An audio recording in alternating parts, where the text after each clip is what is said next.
Dana,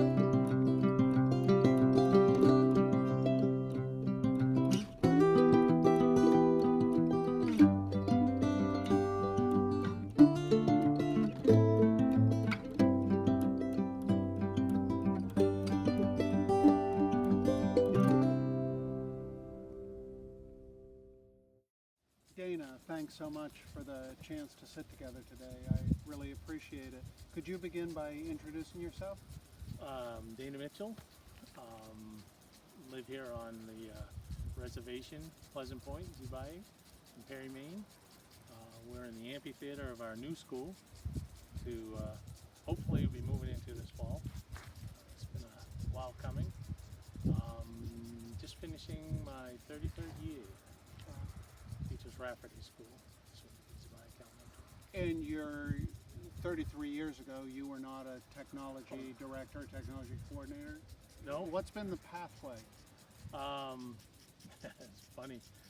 When I started out, there was a math and science position, and that's exactly what I studied. I was the last year of the university system in junior, senior, math science concentration educational degree.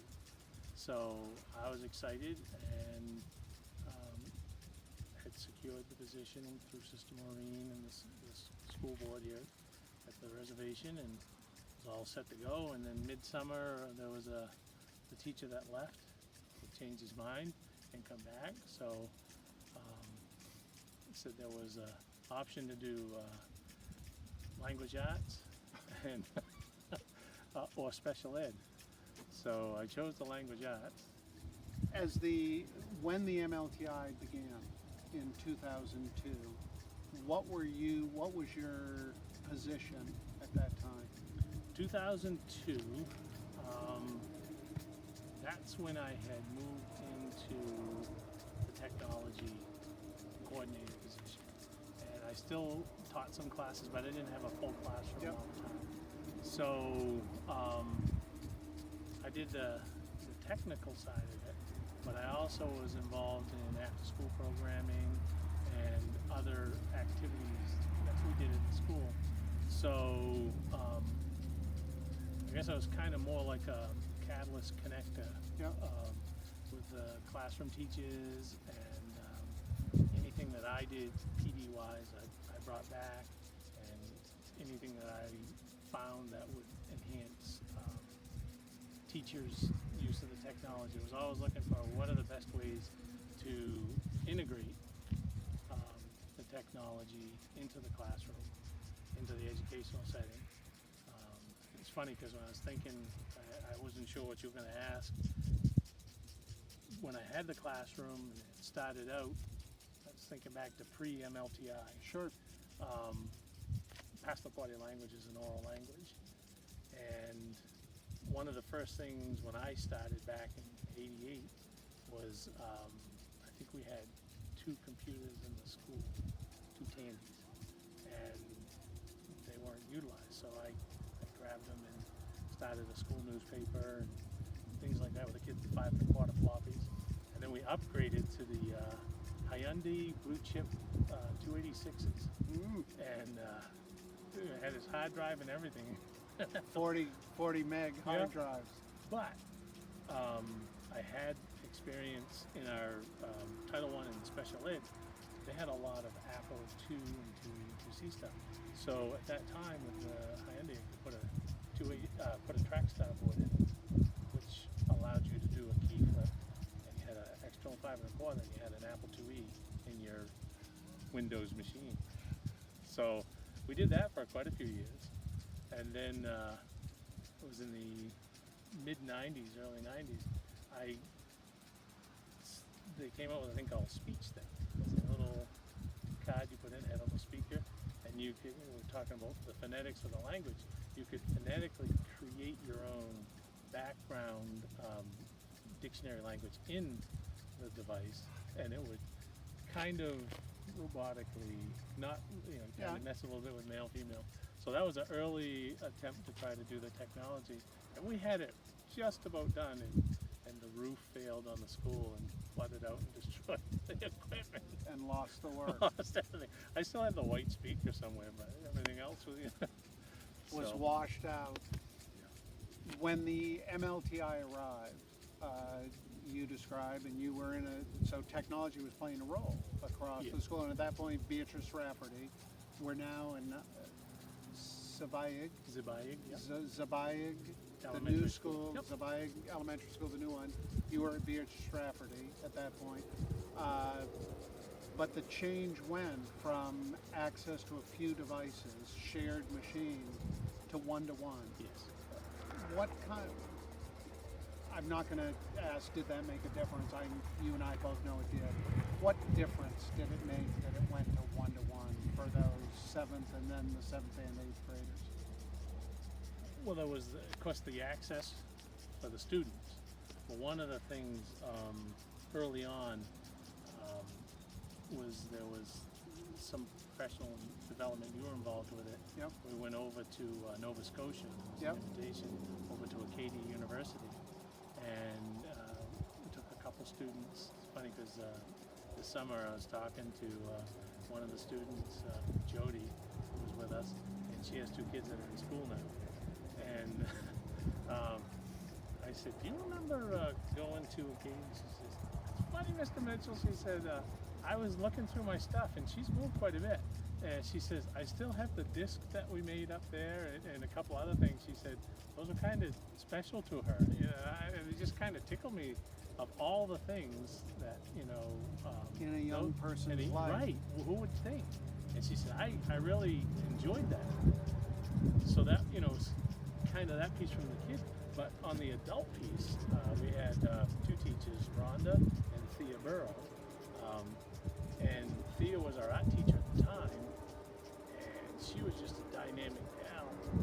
When this happened, she was able to quickly research and grab aspects of her art teachings from traditional art teaching to tying in with the culture so much faster, and she was so taken with it that she utilized it so much. So like the kids' devices, sometimes they'd come in, the bags would have paint on them and stuff, but she was expanding what she was doing from the exposure that the MLTI PE did. So she's one example of teachers that it lit a little bit more of a fire under them, and it gave them the ability to put into action some of the things that then wouldn't it be great if, Yep. And now what they, if I could? Now they can. now they could. Yeah. So, and then at that same time, students had the ability to create material. Not just to consume, to do Right. research, to find answers. Right. They could create. And one of the things pre-MLTI that when I had the classroom, we used to use a program called has a little mouse on it, Playroom, and Broadabun. Yeah. So you created, you did your word processing, you typed in your story. So the kids would all work on their stories. This was 8th grade I was working with. And they put them in, and then they loved the idea of being able to kind of animate it, put the little picture on. I said, well, that's kind of cute. But I said, what if they were in a role of going through that and then mentoring and teaching a kindergarten who didn't have the ability to type in? So what we did is they worked, we did different get-togethers, and they come up with the storylines, and the get to the point where the older kids would type in as they were Yeah. dictating the story, and then they would guide how they animated the story, and then that grew the story. So, granted, it was simple graphics and pictures and things, but there were things that triggered those younger kids. So something that you had been thinking about. In other words, the arrival of the MLTI for you must have been boom. Phenomenal. All of a sudden, we could do this and we could do this, and it can get to an overload. It you, can. You have to pick something. Right, and that's that's where, by the time MLTI came, a lot of things that I tried to do in the classroom, because I was still doing full-time, all subject classroom, and then of course, the technology fits. How do we make it more effective? But you're absolutely right. There were so many more doors open, so now you had to be real selective in how you did it. And I think what I concentrated on was blending multiple approaches, which you do in education, to make your education as Yep. effective as you can. It's like, I think about back when I was teaching math. I said, oh, well, that's the way and that's the answer, Mr. Mitchell. I said, yeah, is it the only one? And then, wait a minute. Oh, You know, I gave you the answer. It's Can't like, I be yeah. done? yeah, and then usually there's one or two kids, it's like, well, I didn't do it that way. And if you could get them to speak up. Zavaic School is a BIE school. Well, It's a in the tribal school. right, because in the Bureau of Indian Education, there are BIE schools which are run from central offices out of Washington DC or local area bureau. Okay. So those are strictly run from top down. Yep. And then you have grant and contract, and the 3 tribal schools in the state all run under a local control model. Okay. So, Okay. yeah. So I think it's important to understand that and with that local control, the growing the awareness of heritage, of the culture, is in line along with core academics. Yes. So just to make clear, that's it. How has the technology supported that cultural growth, and specifically the fact that it's one-to-one? So remember my experiment pre-MLTI with language. Yes, that you were so close to before the roof leaked. Actually caved in. Caved the whole in. room, yeah, Whole covered room. everything. Covered everything. It was one of those open the door. Whoa! So I had mentioned earlier our Passamaquoddy teachers, culture and language teachers at the school, K8, Barbara Dorr and Shauna McKeldin. So it's aunt and niece. And I had Shauna as a student years ago, and that would have been pre-MLTI. But some of the things that the technology has done for the language is within the last few years, they've had some training in using pictorial representations of the language, and so they can either through the iPad or through the Macs, they can more integrate the oral traditions of the language. That's one piece of it. Another piece that happened a fair number of years back, and that's why I'm so glad Tara and Jerry worked hard to make the connection with us. We needed to be able to do the iPad, the iOS applications on the Mac, because K and 1 is iPad and 2 through 8 is the Mac. So this is something Shauna and I have been talking about. Well, that just happened last fall, and we had done an upgrade to the older Intel, and when we finally found out that what we were hoping would work came through with the M1s, is there's a Passamaquoddy application that has been out for a number of years on the iOS. Now we can do it across the whole school. And the beauty of that is a lot of the speakers on there, some of them have passed, unfortunately. But we have the audio, we have the pictures, we have some video. So they live on through the technology in the application, but you can listen to, you can practice, and you can record yourself and play it back against, within it, against the standard of the elder who is speaking.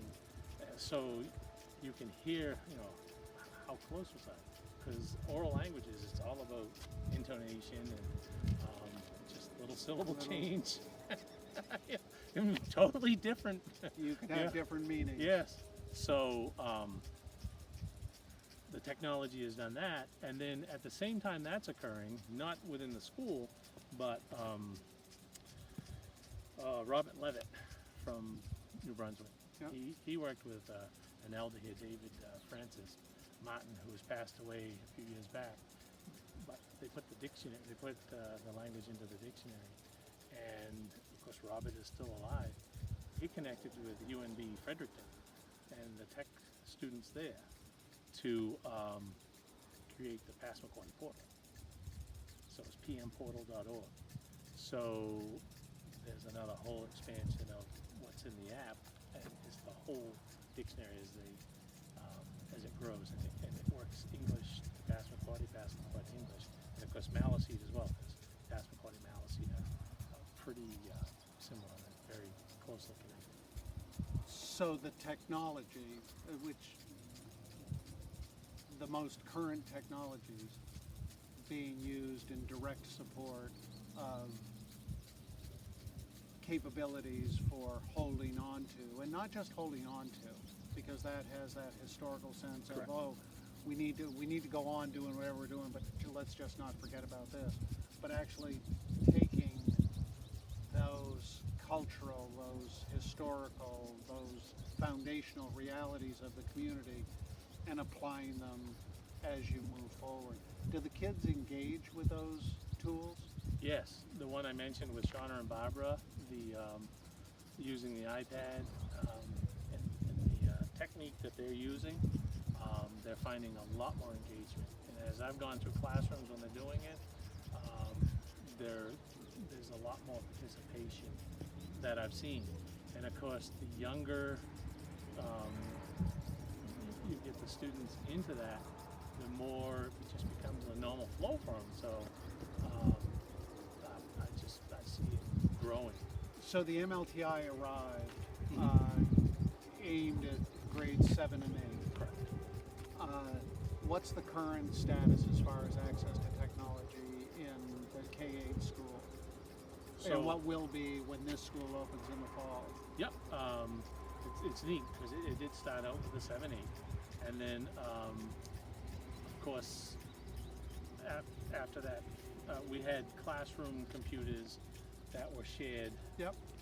Prior to that, when we got to the end of the first iteration of MLTI, 2006. yeah, we bought those devices and we started spreading them down. So, and then the new Device. phase would go with a 7-8, and so we kept working down and adding in other devices as we went. So we pretty quickly got to one-to-one, and currently we continue with a one-to-one. K and 1 use the iPads, and 2 through 8 the MacBook Airs, and it is one-to-one. Yep. Yep. I've got to ask, because I was in a conversation with Vince Vanier, and he told the story of the awareness that if you put an SSD drive into those original machines and boosted the Memory. Yep. Were you involved? Did you do that? Well, I did a few, Yeah. and the reason being is like, because people would say, oh, this is so expensive, such a, I said, yeah, but it's an investment in now and the future. And I said, that won't be a bookend or a fishing weight. It will continue to work, and you can actually fire that up against, Yeah. they'll still do it. Yeah. They'll still run. So that was Well, funny when that happened. And it was a wonderful story of innovation. Yeah. That an idea came forward, which goes back to the professional development. And you've described the trips up to Acadia, and that connection being taken seriously. Yes. It wasn't only sit down and let me tell you what you ought to be doing. The professional development model in those early days really was bringing people together and saying, okay, these resources are here, what's going on? Now you came into that having been fairly deeply engaged in doing some very interesting things before the MLTI, so I'm confident, and I know you had a lot to give. Did you get ideas? Was it a value for you, already a competent technology user, to gather with others in a relatively unstructured sharing time? Every time. Every time was, and it's the way I look at life in general, is like no matter what you have in your backpack, no matter what you're pulling up here, there's always another way to look at it. There's always something that a lot of times will trigger a new direction for you, or, oh, I never thought of it that way. I can enhance what I'm doing by adding that in. Yeah, I just love the model. It always added to it. And then you'd bring it back in complete candor, and it's not your school, my school, anybody's school. When a change comes, there's going to be resistance. If I were to tell you, when you go home tonight, we've found a better way to set up your house. So the kitchen's no longer where it was. Yeah. And remember that living room that you liked The where way the you chair did it? was? Change is tough. Yeah. How did you, as a technology leader, as well as other administrators in your building, how did you encourage and draw forward and grow purposeful use of the technology? So there's always the early adopters or the ones that just say, wow, this is so fabulous. So you continue to support and give as much as you can to grow there. That's the easier piece. When you get individuals who are more reluctant, or well, it's just like students. Fearful. Yeah, a lot of it you is know, an emotional Yeah, response. exactly. I don't know. Am I going to invest? Time is precious. Am I going to invest time in this, and then, how's it going to pay off, or what's it going to do? Is it going to, make me look foolish, whatever?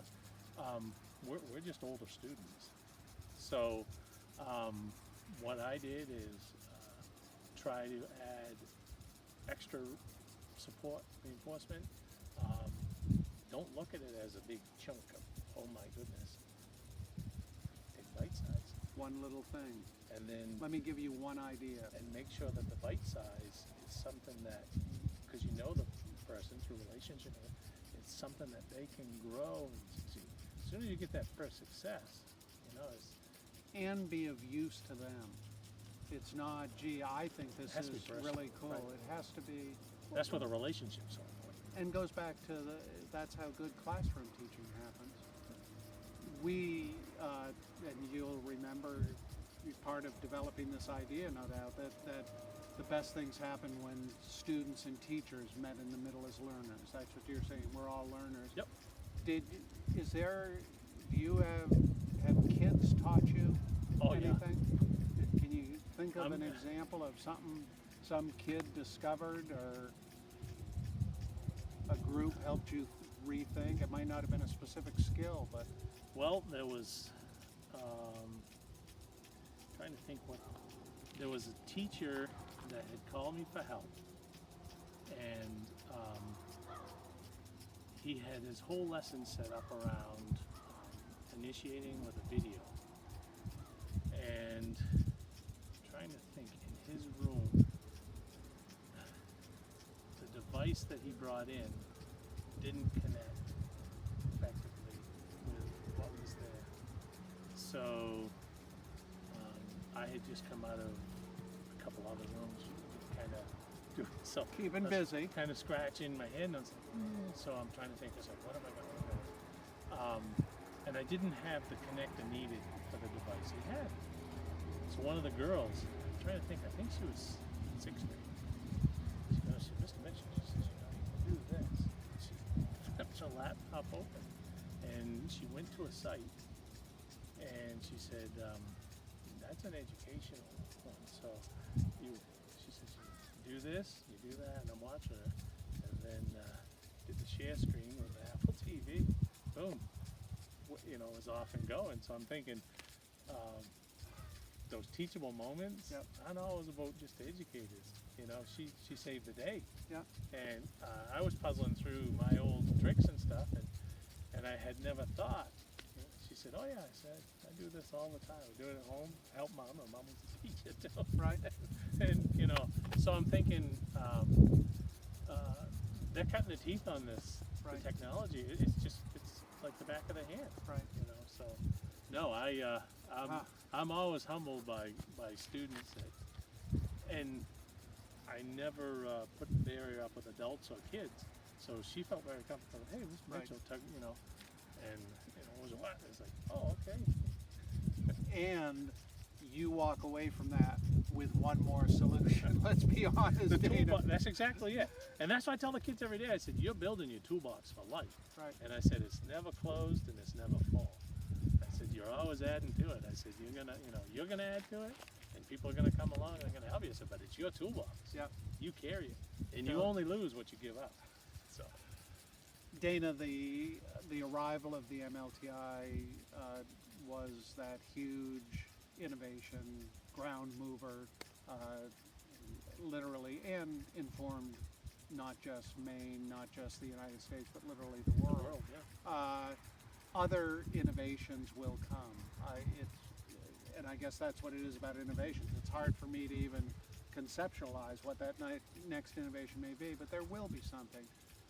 When that next innovation comes that could impact education, as the MLTI has, what advice would you offer to the education community of that time? Into the future. Keep an open mind, one. And usually those innovations don't just pop up. There's little lead-ins to it. So just kind of look at things as they change, how you can incorporate them into the educational process, formal and informal, the communities in your homes, to make what you do, the learning process, and the whole collective that much more efficient and effective in a positive manner. Because with every innovation, there's pros and cons. But if you can be proactive as pieces come along, you say, oh, you can kind of see where this is going or where it could go. All right, let me get a jump on it. How can I get in there with a positive educational flow? Help to steer it, Yep. perhaps. Yep. Well, Dana, thank you again for the chance to meet, and best of luck in this new building. I'll look forward to coming up to visit sometime when it's Definitely, you're always welcome. full of teachers and kids. And thanks for contacting me. I wasn't sure what to expect at first. It's like, because I don't do, a lot of interviews or anything like that. I just kind of plug along with what I'm doing. Well, it's the stories from the real world. Yeah, and I love what you're doing, so. Well, thanks again. Yeah. Take care.